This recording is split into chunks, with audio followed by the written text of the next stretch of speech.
This hour for you on Daybreak, we're talking about the pandemic's impact on the Missouri State's Bear Pantry. We'll make sure students are still getting fed. And how the Arkansas governor is trying to bring more nurses into hospitals and why. Also, we'll explain to you why one medical professional is worried about hunting season and the coronavirus. We'll have all that for you coming up on Daybreak. Good morning and thanks for starting your week with us. Today is Monday, November 23rd. I'm Jennifer Abreu. And I'm Joe Moreno. A lot happening here in our 6 o'clock hour, and meteorologist TJ Springer is with us too to get us started this morning.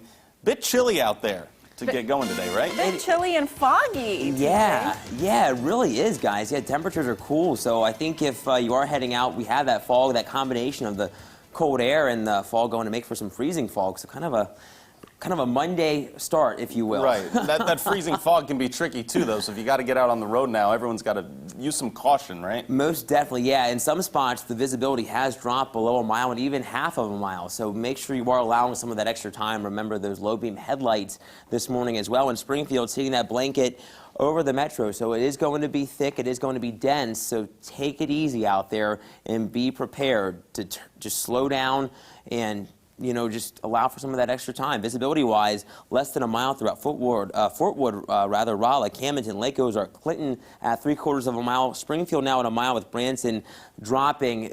We were seeing that visibility near 6 miles just a little bit ago.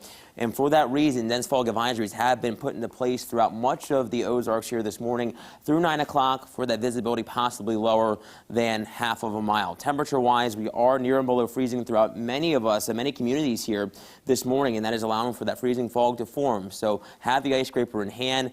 Not going to be the greatest morning commute because of that. We gave it the yellow light through 8 o'clock with that patchy freezing fog. We should be quieter for the evening commute. We will have the cloud cover around, but we should be dry. Go ahead and grab that larger coffee this morning because temperatures are going to be chilly, likely into the upper 20s.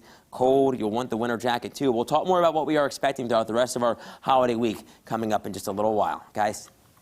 All right, TJ, thank you. New this morning for you, Missouri State's Bear Pantry serves students who face food insecurity. And Nija McDonald is in studio today to let us know about some of its recent upgrades. Nija, good morning. Yeah, Jim, well, good morning. Students who utilize the Bear Pantry now have access to fresh produce, thanks to MSU's Agriculture Department. With food insecurity here on this campus, it's surprising how many students don't eat well, and that was our idea, to try to make good greens and feed them better than eating ramen noodles. Missouri State graduate student Scott Cooley and his peer created a way for this to happen using hydroponics. The basis of hydroponics is growing plants without soil.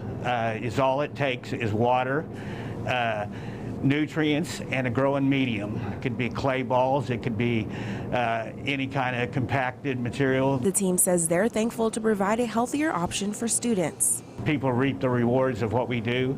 It's amazing to see, a plant start from seed and then be harvested in a few weeks, and the people enjoying it. And obviously here, it's been a big hit. Alex Johnson oversees the Bear Pantry and says the produce also provides a teaching opportunity. This hydroponic system and the College of Agriculture's service learning model that they're working with provides a great example of how the Bear Pantry serves as a learning lab for students and how we can continue to educate about healthy choices when using the Bear Pantry.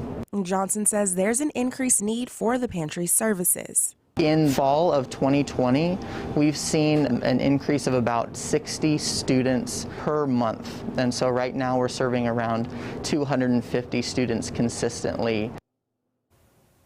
Well, the Bear Pantry is located on campus and available to students, faculty, and staff. Nija McDonald reporting this morning. We do have some coronavirus news to bring you. The Greene County Sheriff's Office has announced an officer has passed away due to COVID complications.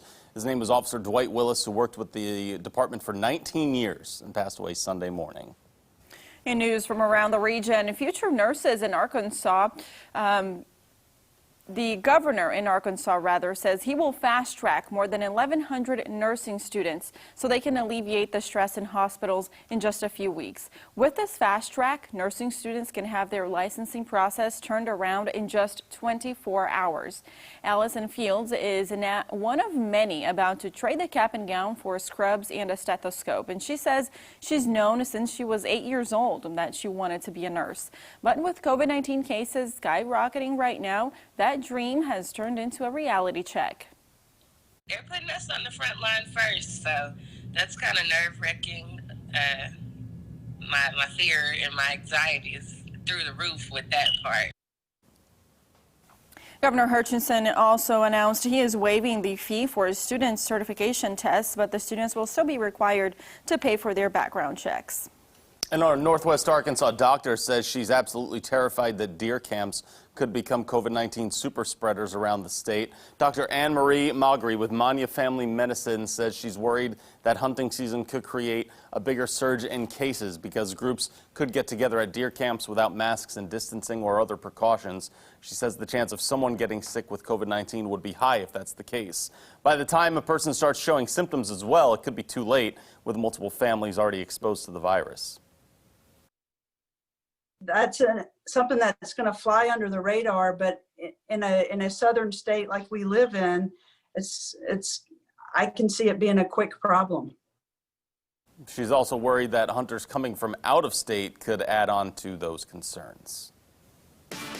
It is a soupy start to our Monday morning out there. Fog has developed across the entirety of the region, and we are seeing that on our Daybreak Live Drive with our photographer, Tim. Take it easy if you do have to be out there early on today. We do have that yellow light in place for our commute forecast because of that patchy fog that may freeze on contact because of the cold air. We'll talk more about that and what we could see throughout the rest of our Thanksgiving holiday week coming up in just a few minutes. Stay with us.